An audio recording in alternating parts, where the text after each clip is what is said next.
Coming up in the news tonight, the month of May dubbed National Disaster Preparedness Month.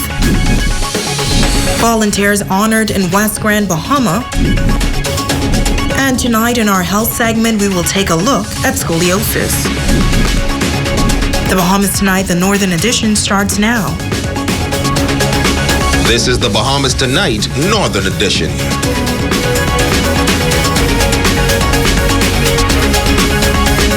This is the Bahamas Tonight, the Northern Edition. Good evening. I'm Natalia Hall. Thank you so much for tuning in.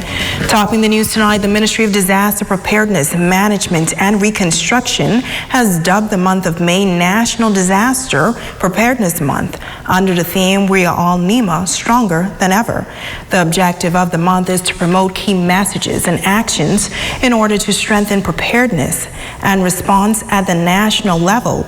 Now, Minister of State for Disaster Preparedness, Keisha Parker Edgecombe, at a press briefing in the Capitol yesterday, says the key to effective disaster management is preparedness, as it helps to minimize the impact of disasters. Minister Parker Edgecombe says the theme is centered on the concept that everyone, whether government, citizens, business, religious institutions, and civic organizations, have a role to play in a collective effort. In keeping with the month-long observance, there will be a high school digital essay and an art competition to engage students on topics of disaster management. Now, the Ministry of Disaster Preparedness, Management, and Reconstruction will close out the month with a National Day of Prayer on Sunday, May 30th, and is asking all citizens and residents to join in asking for God's protection during the upcoming hurricane season. In other news, over 50 members of the West Grand Bahama District Disaster Consultative Committee honored over the weekend for their dedication and service to the community during natural disasters. A special prayer breakfast was held in the West District under the theme, A Time of Reflection and Restoration. The prayer breakfast was held to celebrate volunteers who have given their time and effort during Hurricane Dorian and other natural disasters. The prayer breakfast taking place at the Mount Calvary Baptist Church in Seagrape, 8 Mile Rock. Assistant Administrator for the West Grand Bahama District Disaster Consultative Committee, Armenthea Newman, says the prayer breakfast was held in honor of the Minister of State for Disaster Preparedness, Management, and Reconstruction, and Member of Parliament for West Grand, Bahama, and Bimini, the Honorable Keisha Parker Edgecombe. As we move into hurricane season, we just want to reflect on those lives that were lost in Hurricane Dorian. You know that Hurricane Dorian was very destructive for the island of Grand Bahama and in Abaco. So we just want to pray and reflect as we move into hurricane season that God would give us wisdom, guidance, and protection, and that, we will bring unity among persons in this community. Minister Parker Edgecombe thanking the honorees for their efforts and says West Grand Bahama is one community. I have never seen a bunch of young men and women that would have mobilized themselves over the years as I have seen in West Grand Bahama, giving of their time during a storm.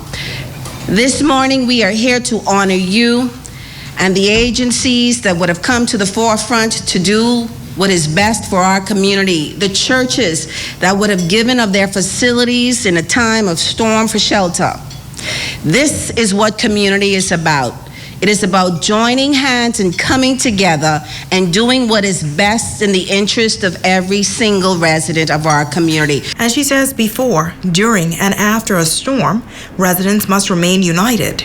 We cannot let politics be the divider of who we are as a people. That's right. I'm going back to what David said.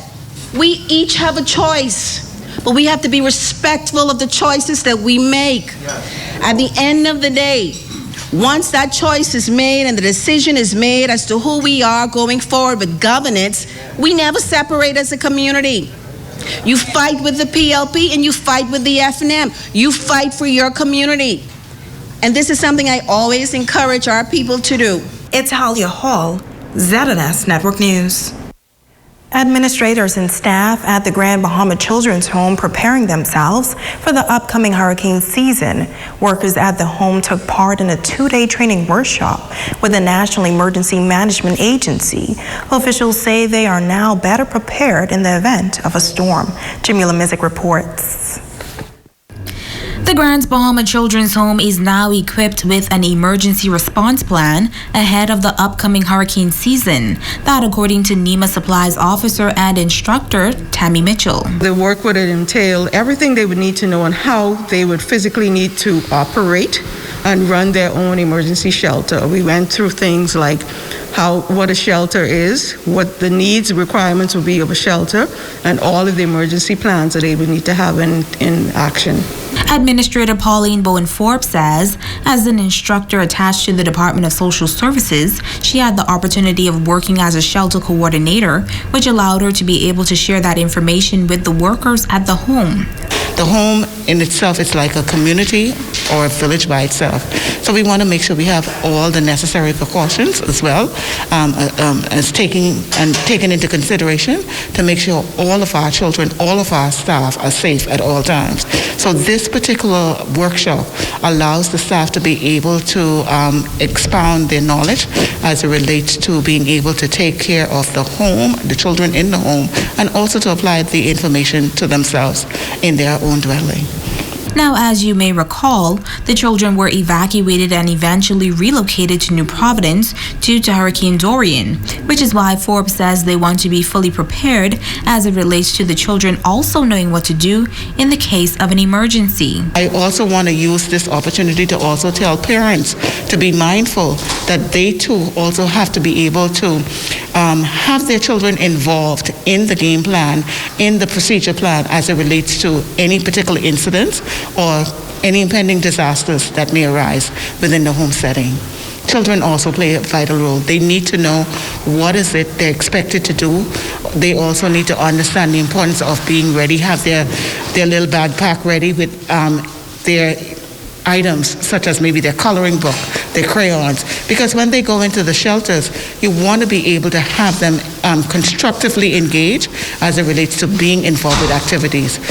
GB Children's Home Executive Director June Hutchison noting that they now have a steering committee to be able to make preparations for any event or natural disaster. Even having the staff to role play and problem solve what may happen was good for us to see them at work, because in that you can see certain skills coming out that you may not have seen in a normal setting.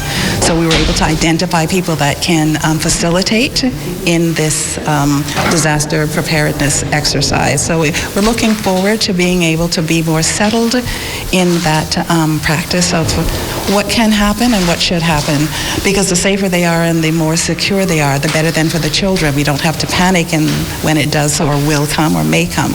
We know what to do and are calmer in executing that. Shamila Mizik, ZNS Network News. In other news, the COVID-19 death toll continues to climb. 6 deaths on Grand Bahama, previously classified as deaths under investigation, have now been confirmed as COVID-19 related deaths. Now, those deaths include a 64-year-old female who died on February 22nd, a 68-year-old female who passed away on March 25th, an 80-year-old male who died on March 28th, a 61-year-old woman and a 56-year-old man who died on March 31st, and a 69-year-old woman who died on April 1st.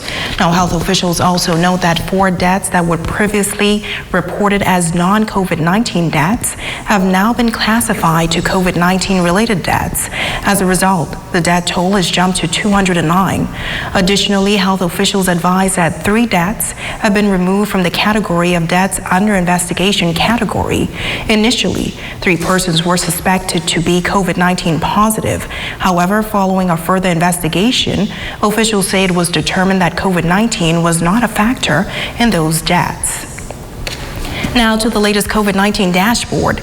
30 new cases reported, 4 in Grand Bahama, 2 in Exuma, 1 in Eleuthera, and 23 cases in New Providence. There are 52 persons hospitalized, 13 are in Grand Bahama.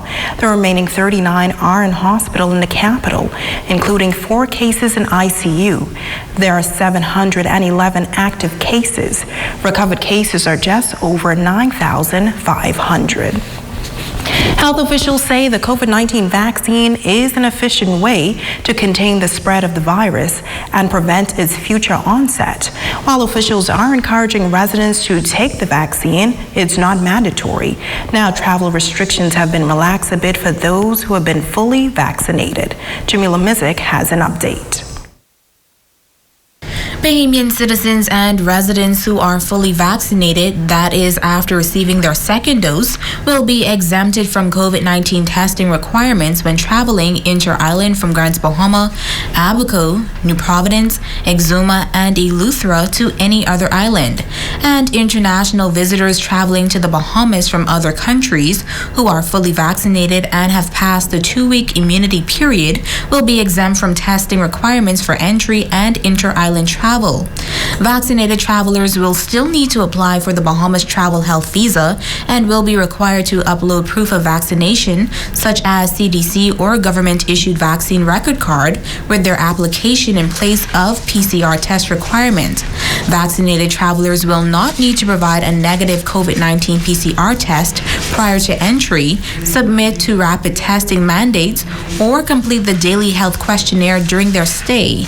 At this time, the Bahamas government will only accept vaccines by Pfizer, Moderna, Johnson & Johnson, and AstraZeneca.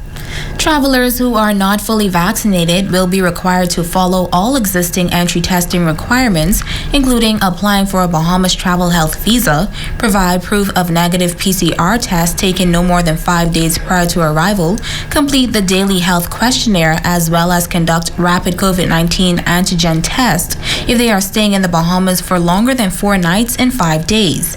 Meanwhile, residents and visitors must adhere to health and safety protocols, such as wearing a mask, social distance, and frequent hand washing. Health and safety should be the top priority for everyone. Jamila Mizik, ZNS Network News. Switching gears now, a juvenile female was shot while in her residence in Caravel Beach.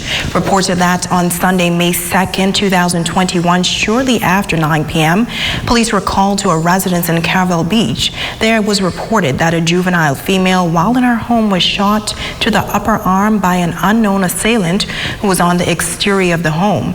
Now, police and emergency medical services were called to the scene. The young girl was taken to the hospital where she received medical attention and is listed in stable condition. Now, police are actively investigating this matter and are appealing to the general public for anyone with any information that can assist in their investigation to call the Criminal Investigation Department at telephone numbers 350-310-6-12, or call the police emergency numbers at 911, 919, or call your nearest police station. Now stay with us, there's more news right after this break.